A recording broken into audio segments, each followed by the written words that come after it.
بخش اول رو سریع ازش گذشتیم که به نکات بخش دوم و شروع مسیر برسیم. من چند نکته رو عرض کنم خدمتون. مسیر مثنوی مثل هر مسیر معنوی دیگه وقتی که پا توش میگذاری اتفاقات جالبی میفته. وارد یک قلعه یا حلقه‌ای میشیم از تجربه هایی که شاید در زندگی روزمره‌مون رخ بده و با اون مسائل و اون تجربه اگر همراه و همگام بشیم قطعاً تجربه های عملی شیرین، تلخ، دردناک ولی رو به رشدی خواهیم داشت با هم در کنار هم. یعنی به نوعی هر مطلبی رو که هر پارت ما راجع بهش صحبت میکنیم منتظر این میتونید باشید که در زندگی عملی هم این قضیه واقعی رخ بده. نکته جالبش همین هست. شاید همه بگن که خب داستان عاشق شدن پادشاه چه ربطی به من داره؟ جالبه بگم که در بخش دوم شروع ماجرا از این ابیاته: بشنوید ای دوستان این داستان خود حقیقت نقد حال ماستان، حال من، شما و هر انسانی. مولانا داره به این اشاره میکنه که هر چیزی که من دارم تعریف میکنم به نوعی شاید شرح واقعیت تجربه خودش بوده، گرچه در این چندین سالی که من پیگیر بحث تفاسیر مختلف مثنوی هستم هیچ جایی نخوندم که اشاره‌ای به این شده باشه که آیا مولانا هم عاشق یک عشق زمینی شده؟ آیا مولانا هم به عنوان کسی که به یک مرتبتی رسیده عاشق یک کنیزکی شده است؟ آیا عاشق یک عشق شاید به ظاهر دونپایه شده است و این گشایش، این کلید شروع مسیر برای مولانا هم از همینجا رقم خورده؟ اشاره‌ای نشنیدم، ولی جالبه بگم که این اشاره رو خواهم داشت، تجربهش میکنیم و به گفته و سند خود مولانا در بخش دوم مثنوی که اشاره میکنه بشنوید ای دوستان این داستان خود حقیقت نقد حال ماستان، حال من، شما و مولانا، که پادشاهی در جنگل برای شکار میره و عاشق کنیزی میشه. بشنوید ای دوستان این داستان خود حقیقت نقد حال ماستان. بود شاهی در زمانی پیش از این، ملک دنیا بودش و هم ملک دین. اتفاقا شاه روزی شد سوار، با خواص خیش از بحر شکار. یک کنیزک دید شه بر شاه راه، شد غلام آن کنیزک پادشاه. در این چند بیت به صراحت و زیبایی مولانا داره اشاره میکنه که بود شاهی در زمانی پیش از این، شاه نماد یک انسانی که بی نیاز در مسائل واقعی دنیا و داشته های دنیویه. شاه رو شما فرض کنید انسانی که حتی در توهم خودش رو هم شده خودش رو کامل میدونه، شاه میبینه، بالاترین مرتبه انسان در موقعیت مکانی میبینه. و جالب اینه که ملک دنیا بودش و هم ملک دین، یعنی به بحث معنویش هم اشاره میکنه که این انسان فقط بحث داشته های مادیش نیست، ملک دنیا بودش و هم ملک دین. اشاره به این که شاید خود مولانا هم نظرش به اینه که با داشته های دنیوی و داشته های معنوی که تجربه شده اسیر یک بازی زیبای عاشقانه میشه. یک کنیزک دید شه بر شاه راه، یک کنیزی دید، شد غلام آن کنیزک پادشاه. مرغ جانش در قفس چون میتپید، داد مال و آن کنیزک را خرید. چون خرید او را و برخوردار شد جالبش اینجاست که این کنیز نماد پایین ترین سطح انسان واقعی در مکان رو میخواد اشاره بکنه. اینجا استوب کردم به این دلیل که منظور یک کنیز نیست، منظور میخواد خیلی ساده نشون بده. شما فرض بفرمایید یک انسانی که حتی به توهم خود رو در داشته های کامل میبینه و طرف مقابلش رو در پایین ترین مرتبت داشته، نه اینکه کنیز موقعیتش بد باشه، نه اینکه کسی که به عنوان کنیز مطرح میشه در نگاه دنیای واقعی پادشاه و کنیز این نماد بالا و اون نماد حالا پایین بنویم. مرغ جانش در قفس چون میتپید، داد مال و آن کنیزک را خرید. چون خرید او را و برخوردار شد، آن کنیزک از قضا بیمار شد. میگه این پادشاه اومد این کنیز رو خرید، این کنیز بعد از این خریده شدن مریض شد. آن یکی خر داشت پالانش نبود، یافت پالان و گرگ خر را در رو بود. کوزه بودش آب می نامد به دست، آب را چون یافت خود کوزه شکست. اینا که حالا توضیحات مثالیه. شه طبیبان را جمع کرد. حالا این شرح داستان رو در این چند بیت من خیلی خلاصه بگم. بعد از اینکه پادشاه عرض کردم کنیز رو به قصر بود، کنیز مریض شد. پادشاه چاره اندیشید و طبیبان رو خواست، گفت همه جمع بشید برای شرح وضعیت این بیمار، این کنیز و درمانو.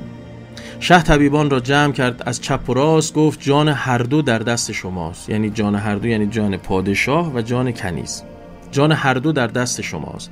جان من سهل است، جان جانم اوست، دردمند و خسته‌ام، درمانم اوست. پادشاه میگه جان منو ولش کن، اگر این کنیز رو بتونی درمان بدی جان من در دست اوست.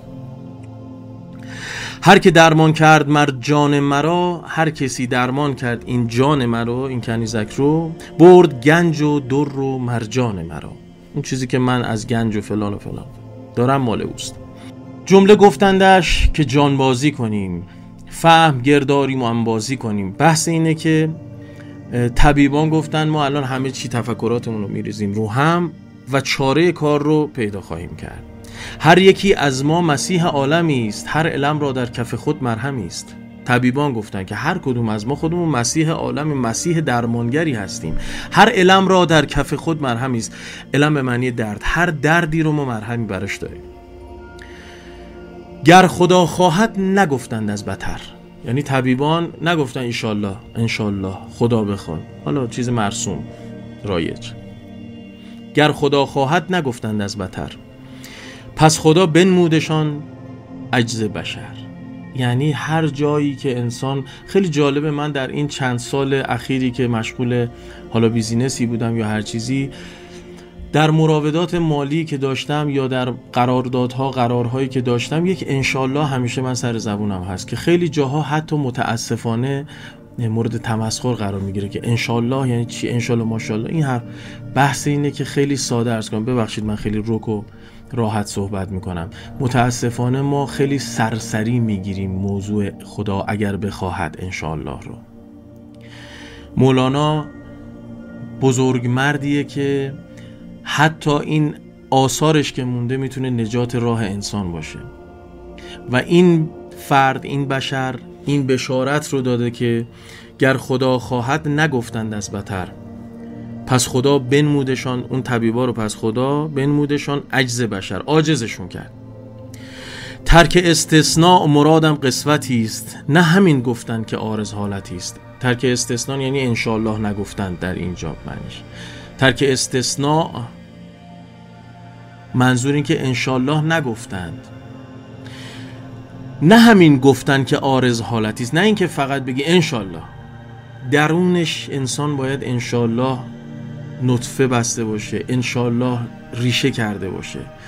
دوستان عزیزم ساده بگم خدمتتون، شاید شما که منو میشناسید هزاران نقد بر روی رفتار من داشته باشید، شاید شما دیگران رو که پیرامونتون هستن دائما نقد کنید از رفتارهاشون، ولی چاره کار پا گذاشتن در مسیر به این صورته که در جایی جناب حافظ میگه که هرچند غرق بحر گناهم ز صد جهت، تا آشنای عشق شدم اهل رحمتم.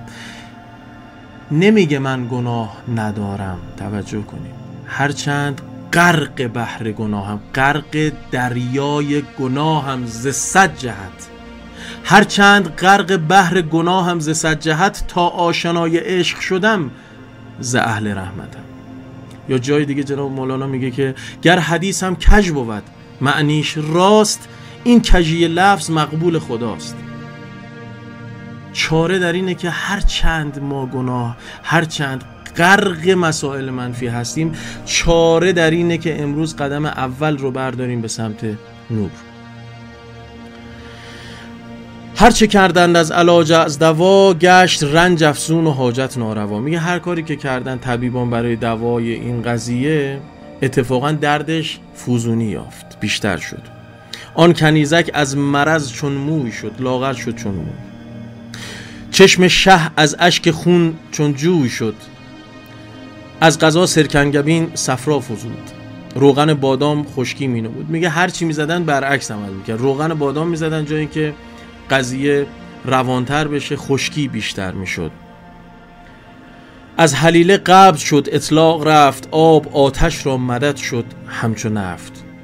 کارهایی که طبیبا میکردن انقدر برعکس شده بود، انگار به جای آب میخوای رو آتیش آب بریزی، انگار نفت ریختی و شعله ورتر میشد.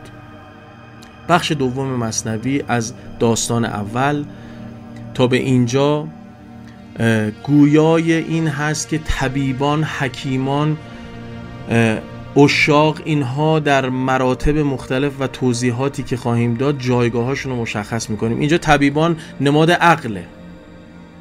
پادشاه با تمام دانش خودش دست به دامن عاقلانی شد، ولی این عقل چون انشاءالله نگفته بودند برعکس عمل میکرد. در همین شروع دفتر اول مثنوی تکلیف رو روشن میکنه که عقل چقدر عاجزه، علم میتونه چقدر عاجز باشه اگر انشاءالله نباشه.